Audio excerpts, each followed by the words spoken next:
How is Washington University in St. Louis connected to prisons? Well, let's start here.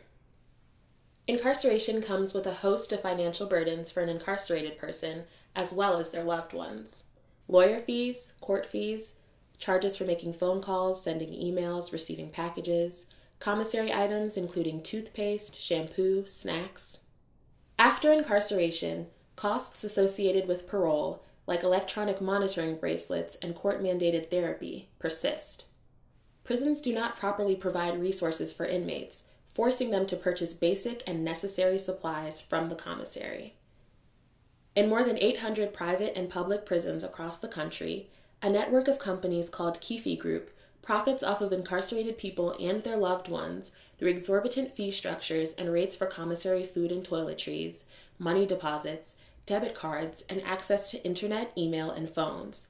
In their new contract with Missouri's prisons, Keefe is projected to make $8.5 million a year.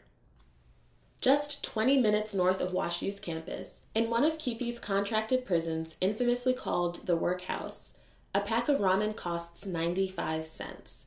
That's a 428% markup from 18 cents at St. Louis's Schnucks Grocery. Most prisons that pay prisoners for work have a range of pay depending on the job. In St. Louis City, inmate food service workers are paid $2 per day, and many inmates are paid far less than this. Consider in Georgia and Texas, inmates are not paid for their work at all. This is not enough to live off of in prisons. The financial burden of supporting an incarcerated person often falls on family and friends. Consider, not every person has a support system to provide for them.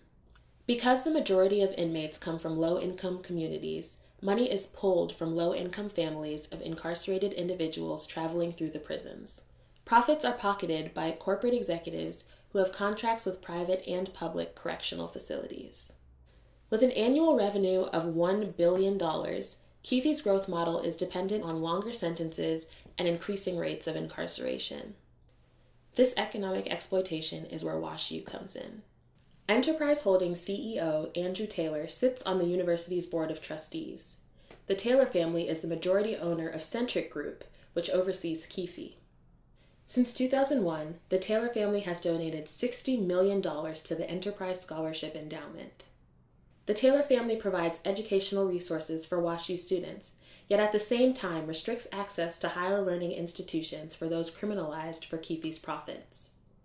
This is a part of a larger model of charity that perpetuates the status quo of exploitation.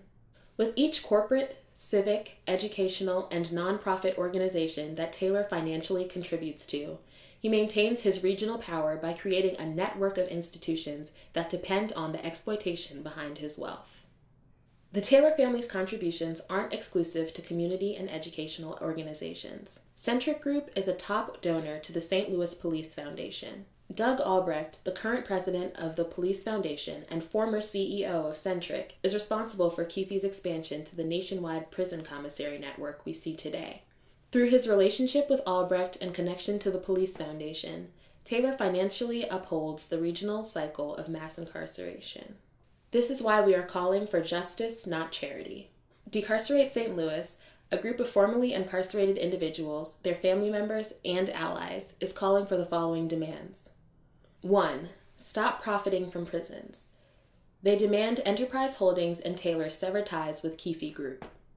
2. 1% from the 1% for justice. They demand 1% of Enterprise Holdings' $12.8 billion net annual profit be invested in efforts statistically proven to decrease rates of incarceration in St. Louis neighborhoods with the highest rates of incarceration. How can we support this call? As students of Washington University in St. Louis, we need to hold our institution and its leaders accountable for their participation in the systematic oppression of lower-income communities of color. Economic and racial inequity require more than Band-Aid solutions, such as research, charity, and volunteerism. As members of the WashU community, we demand our Board of Trustee member Taylor comply with Decarcerate's justice not charity demands. Stop profiting off of prisons and reinvest that money into the communities from which you have profited. Schnucks, as chair of WashU's Board of Trustees, remove Taylor from the board. Our leadership cannot come from a prison profiteer. Chancellor Wrighton, Publicly disclose WashU's investments and financial connections to prisons. Our institution and education should not be funded on the backs of prisoners. Join the WashU branch of Students in Solidarity in holding our institution's leaders accountable to justice, not charity.